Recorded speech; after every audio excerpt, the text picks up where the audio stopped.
आप आज 8वें दिन प्रशिक्षण सत्र में उपस्थित हैं। आज हम आपको बताएंगे कि जब एक ग्राम सभा या वार्ड सभा, अब तो वार्ड सभा हो रही है, तो वार्ड सभा जब हम आयोजित करते हैं तो फिर इसमें कौन कौन सी सावधानियां बरतनी आवश्यक हो जाती है। बहुत सूक्ष्म बातें हैं जिनको ध्यान में रखना आवश्यक है। अगर हम इन छोटी छोटी बातों पर ध्यान नहीं देंगे तो हमारा वार्ड सभा सफल नहीं हो पाएगा, और यदि सफल हो भी गया और आपके विपक्षी लोगों ने कंप्लेन कर दिया तो छोटी छोटी गलतियों के कारण उस वार्ड सभा को अवैध घोषित कर दिया जाएगा और पुनः आपको वार्ड सभा कराने का निर्देश दिया जा सकता है। तो हम इन कुछ महत्वपूर्ण बातों पर ध्यान रखेंगे। 5 बिंदुएं हैं जिन पर ध्यान रखना बहुत ही आवश्यक है। यदि इन 5 बिंदुओं पर आप अच्छी तरह से ध्यान देंगे और इन 5 बिंदुओं का अनुपालन करेंगे तो निश्चित ही आपकी वार्ड सभा सफल मानी जाएगी और यह वैध माना जाएगा। कोई भी व्यक्ति इसको अवैध करार नहीं दे सकता है। सबसे पहला बिंदु है कि औपचारिक अधिसूचना। किसी भी ग्राम सभा की औपचारिक अधिसूचना 1 सप्ताह पूर्व लिखित रूप में या फिर ढोल नगारा बजवाकर सार्वजनिक स्थलों पर, विद्यालयों में, बाजारों में ढोल बजवाकर या फिर वहां पोस्टर चिपकाकर, लोगों के घर घर जाकर और सूचना पंजी में हस्ताक्षर कराकर कई माध्यमों से वार्ड सभा की औपचारिक सूचना लोगों को दिया जा सकता है। लेकिन आपके सूचना दे देने भर से लोग वार्ड सभा में उपस्थित नहीं हो पाते हैं। किसी भी वार्ड सभा में ग्रामीणों की सक्रिय भागीदारी सुनिश्चित करने के लिए सभी सदस्यों को औपचारिक और अनिवार्य रूप से समय समय पर खुद व्यक्तिगत रूप से भी सूचित करते रहना चाहिए। हम अनुभव से यह बात कह सकते हैं कि केवल सूचना दे देने से लोगों की वार्ड सभा में भागीदारी सुनिश्चित नहीं हो जाती। उनकी भागीदारी वार्ड सदस्य के अर्थात आपके नेतृत्व क्षमता, आपके काम करने के तौर तरीके, लोगों से आपके जुड़ने के तौर तरीके और आपकी क्षमता पर निर्भर करती है। आप लोगों के बीच कितना घुले मिले हुए हैं, कैसा व्यवहार है लोगों के प्रति आपका, इस पर भी वार्ड सभा की सफलता निर्भर करती है। बहुत सारे कारण हैं कि आपसे ईर्ष्या द्वेष रखने वाले लोग वार्ड सभा में उपस्थित नहीं हो पाते हैं। तो हमने कहा पहले कि वार्ड सभा में सबसे पहला बिंदु होता है औपचारिक अधिसूचना। किसी भी वार्ड सभा के आयोजन से पहले एक सूचना जारी किया जाता है। यह बड़ा ही महत्वपूर्ण कार्य है और इस सूचना का व्यापक प्रचार प्रसार करना आवश्यक है। इसी प्रकार से ग्राम सभा के सभी मतदाताओं को एक निर्धारित स्थल पर, निर्धारित तिथि को और निर्धारित समय पर उपस्थित होने के लिए कम से कम 1 सप्ताह पूर्व में तिथि, समय, स्थल और वार्ड सभा का एजेंडा, इन सबका उल्लेख करते हुए सबको सूचित किया जाना आवश्यक है। तो सूचना तो हमने बताया कि कई प्रकार से दी जा सकती है। आप लिखित सूचना घर घर पहुंचा सकते हैं या फिर बाजारों में, सार्वजनिक स्थलों पर, विद्यालयों के नजदीक, राशन की दुकानों पर, जहां ज्यादा से ज्यादा लोग इकट्ठे हों, या फिर दवा की दुकानों पर पोस्टर बैनर चिपका सकते हैं। उससे लोगों को पता चलेगा कि अमुक तारीख को फलाने जगह वार्ड सभा का आयोजन किया गया है। अब जो ऐसा करेंगे तो इसमें माइक से अनाउंसमेंट भी कर सकते हैं, आप प्रचार भी करवा सकते हैं गांव में घुमवा कर। ग्राम सभा का, ये वार्ड सभा का जो एजेंडा है वो सरल भाषा में साफ साफ शब्दों में लिखा होना चाहिए, ताकि सब लोग इसको समझ लें कि इस एजेंडा पर अर्थात इस विषय पर, इस ग्राम सभा में, इस वार्ड सभा में अब इस विषय पर बात होने वाली है। एक खास विषय तय होता है, जैसे बजट सत्र हो तो बजट का विषय तय होता है। कहीं आपको नाला का निर्माण करना है गांव में, तो आप लिखेंगे उसमें एजेंडा या विषय कि नाला निर्माण हेतु, या फिर सड़क बनाना हो तो सड़क निर्माण हेतु, या फिर अन्य मरम्मत का कुछ कार्य करना हो तो लिखेंगे मरम्मत कार्य हेतु। आप कुछ भी एजेंडा तय करेंगे। दूसरा है कि दूसरा बिंदु, इसका दूसरा महत्वपूर्ण बिंदु है कि सभी वर्गों के लोगों की भागीदारी सुनिश्चित करना। आपके वार्ड में अनेक जातियों के लोग, अनेक धर्मों के लोग, अनेक संप्रदायों के लोग, और फिर छोटे बड़े, गरीब अमीर, शिक्षित अशिक्षित, सभी प्रकार के लोग रहते हैं। तो सब लोगों की उपस्थिति वार्ड सभा में सुनिश्चित हो, आपको इसका प्रयास करना चाहिए। ये वार्ड विकास समिति पहले नाम था, अब इसका वार्ड क्रियान्वयन सह प्रबंधन समिति नाम हो गया है। तो इस समिति को जब कार्य योजना तैयार किया जाता है तो अनुसूचित जाति, अनुसूचित जनजाति, पिछड़ा वर्ग तथा समाज के अन्य दलित, कमजोर वर्ग, अल्पसंख्यक वर्ग, सभी लोगों के उत्थान पर बल देना चाहिए। केवल किसी खास वर्गों के विकास से समाज का विकास सुनिश्चित नहीं हो जाता। जब तक हमारा लंगड़ा पैर ठीक नहीं होगा तो हम चलने के लायक नहीं रहेंगे।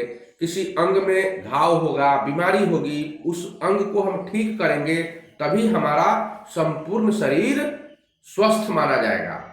एक देश तभी अच्छा हो सकता है, एक राज्य तभी अच्छा हो सकता है जब उस राज्य में या उस देश में निवास करने वाले सभी नागरिक पूर्ण रूप से शिक्षित, स्वस्थ और समझदार होंगे। अगर कोई भी समाज का तबका या कोई भी वर्ग विकास नहीं कर पाता है, कमजोर हो जाता है, तो वैसी परिस्थिति में यह देश और इस राज्य को विकसित नहीं माना जाएगा, तब तक विकास सुनिश्चित नहीं हो सकता है। तो हमको सबको बुलाना है, सबको इस बैठक में आने के लिए खबर देना है, सबको सूचित करना है और उनकी भागीदारी कैसे सुनिश्चित हो इसका प्रयास करना है। उन्हें अपनी जरूरतें और शिकायतों के बारे में भी वार्ड सभा में अपनी बात को रखने का भरपूर अवसर हमें देना चाहिए। उनकी अच्छी भागीदारी सुनिश्चित करने के लिए वार्ड सभा के आयोजन के बारे में जानकारी खास तौर पर उन इलाकों में व्यापक रूप से पहुंचाई जानी चाहिए। आप जानते हैं कि शोषित, वंचित, दलित तबका जो होता है, अनुसूचित जाति जनजाति का तबका होता है, एक तो अशिक्षित होता है, दूसरा गरीब होता है, उसके पास समय नहीं होता है, अगर वह काम नहीं करेगा, कमाएगा नहीं तो खाएगा कहां से, तो उसको खाने के लिए भी वैसी स्थिति नहीं है। आप यह देखें कि वैसे दिनों को चयन करें, वैसे दिन का चयन करें जिस दिन छुट्टी का दिन हो या जिस दिन सभी लोग उपस्थित रहें, ऐसे दिवस का चयन करें वार्ड सभा के लिए। तो जहां पर अनुसूचित जाति और जनजाति के लोग, कमजोर तबके के लोग रहते हैं, वहां पर जाकर विशेष तौर पर वहां पर इसकी सूचना देनी चाहिए। यदि उनकी शिकायत हो तो अगले वार्ड सभा की बैठक से पहले उसको दूर कर देना चाहिए। बहुत सारी शिकायतें होती है, बहुत सारी शिकायतें आपके स्तर से दूर नहीं हो पाती हैं। जैसे वो लोग समझदार भी नहीं होते हैं, शिक्षित नहीं होते हैं। अब प्रॉब्लम होगा, राज्य सरकार का कोई मामला होगा, उसकी शिकायत भी आप ही से करेंगे। जिला का कोई मामला होगा, ऐसा शिकायत जो जिसको कलेक्टर साहब दूर कर सकते हैं, वो कलेक्टर साहब को गाली नहीं देगा, आप ही को गाली देगा, आप ही को गाली सुनना पड़ेगा, आपको ही 10 को बात सुनाएगा। तो आप उसको समझाकर बुझाकर अच्छी तरह से समझाइए और जहां तक भी आपसे संभव हो सके तो उसकी समस्याओं को आप दूर करने का प्रयास कीजिए। तो जब आप उनकी समस्याओं को सुनेंगे और दूर करने का प्रयास करेंगे तो उनकी भी दिलचस्पी धीरे धीरे वार्ड सभा में बढ़ती जाएगी और वो निश्चित रूप से अपनी भागीदारी प्रत्येक वार्ड सभा में सुनिश्चित करेंगे। तीसरा बिंदु है वार्ड सभा में महिलाओं की भागीदारी। आमतौर पर ऐसा देखा गया है कि महिलाएं वार्ड सभा में उपस्थित नहीं हो पाती हैं, उनकी उपस्थिति बहुत ही कम होती है। एक तो गांव में देहात में महिलाएं सोचती है कि हमारे ससुर होंगे वहाँ, भैंसुर होंगे वहाँ, या फिर और लोग रिश्तेदार होंगे वहाँ, तो मैं कैसे जाऊंगी, मैं कैसे बोल पाऊंगी, ये सारी समस्याएं उनके सामने होती हैं। दूसरी बात कि उनको घर में बच्चों को संभालना होता है, खाना बनाना होता है, और भी बहुत सारे कार्य होते हैं, तो वो अपनी भागीदारी वार्ड सभा में सुनिश्चित नहीं कर पाती है।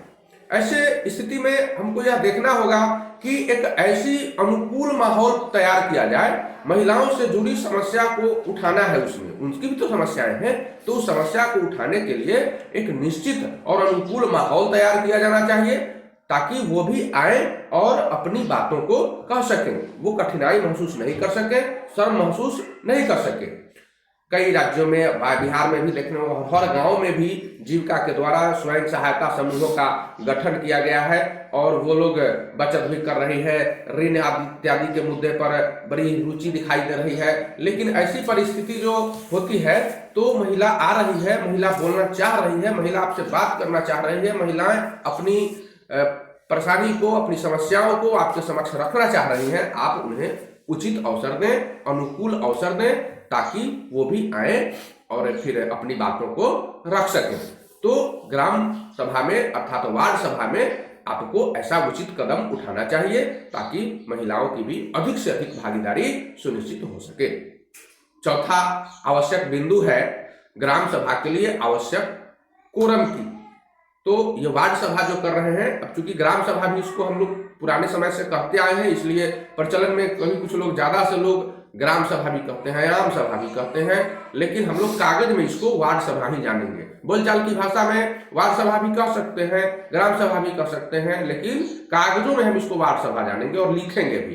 तो ये वार्ड सभा जो है, इसमें कोरम पूरना चाहिए। कोरम मतलब उसमें एक निश्चित भागीदारी, एक निश्चित संख्या में भागीदारी सुनिश्चित होना चाहिए। राज्य सरकार ने अपने संशोधन से यह जारी कर दिया है आदेश कि कम से कम आपके वार्ड में जितनी जनता है उसका 10% वार्ड सभा में उपस्थित होना चाहिए। तो 1991 की जनगणना के अनुसार प्रत्येक वार्ड का गठन 500 की जनसंख्या पर किया गया था, इसलिए कम से कम 50 व्यक्तियों की उपस्थिति हर वार्ड सभा में होना जरूरी है। अगर इससे कम का हस्ताक्षर हो पाता है आपके वार्ड सभा में, तो आपका वार्ड सभा अवैध माना जाएगा। महिलाओं की कम उपस्थिति होगी, वह भी आपके लिए अच्छा नहीं है।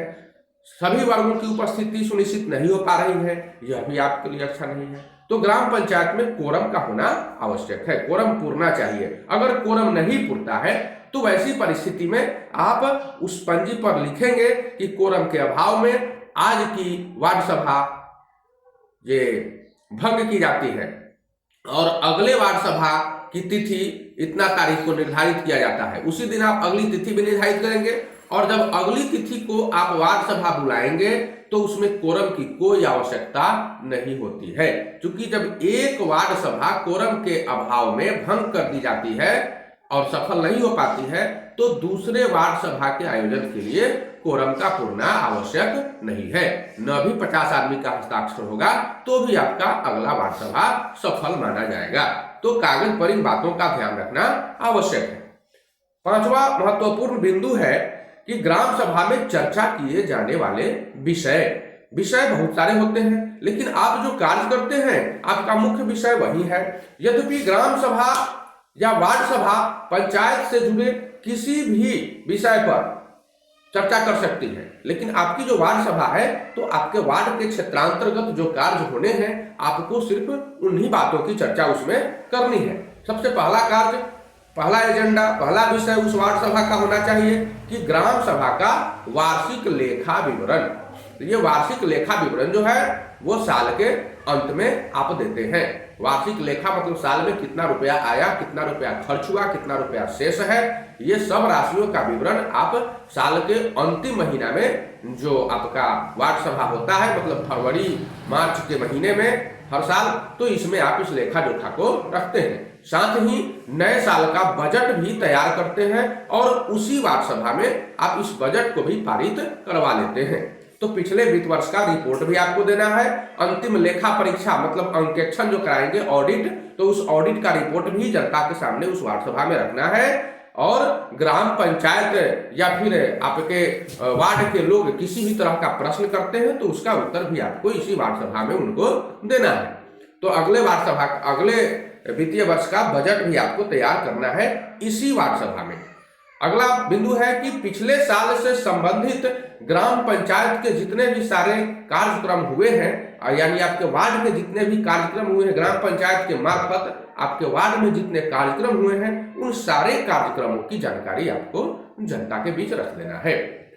वर्तमान वर्ष में जो कार्यक्रम चलने वाला है, चलने जा रहा है, उसको भी आपको इस वार्ड सभा में लोगों के बीच रखना है। साथ ही साथ विजिलेंस समिति की रिपोर्ट जो होती है, अनुश्रवण समिति जो होता है, अचानक औचक निरीक्षण समिति, उसकी रिपोर्ट को भी रखनी है कि किन लोगों ने क्या क्या लिखा है आपके निरीक्षण पंजी में।